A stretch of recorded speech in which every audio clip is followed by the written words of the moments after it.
वंचित बहुजन आघाड़ी के मूर्तिजापुर निर्वाचन क्षेत्र के उम्मीदवार सुगत वाघमारे ने बीजेपी उम्मीदवार हरीश पिंपले पर तंज कसते हुए उन्हें सबसे अमीर उम्मीदवार कहा। वाघमारे ने कहा कि पिंपले ने 15 साल तक अपना घर भरा है और वे अगले 5 साल तक कार्यकर्ताओं को समर्पित करेंगे और फिर जनता के बारे में सोचेंगे।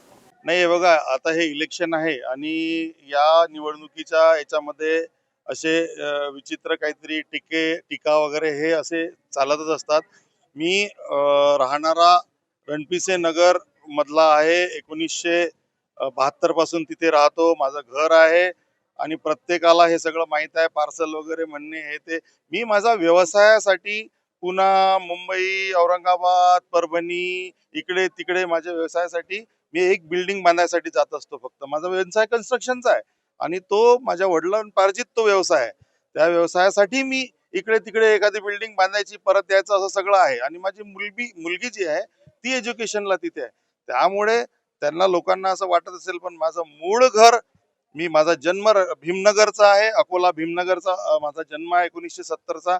72 पासून माझं तिथे रणपिसे नगरला घर आहे। तिथे आजही मी राहतो। त्याच्यात सांगण्यात आणि पॉइंट काहीच नाही आहे त्याच्यामध्ये। पण ठीक आहे, हे लोक असे त्यांना दुसरं काही कारण सापडत नाही आहे, तर हे कारण बोलायचं असं आहे।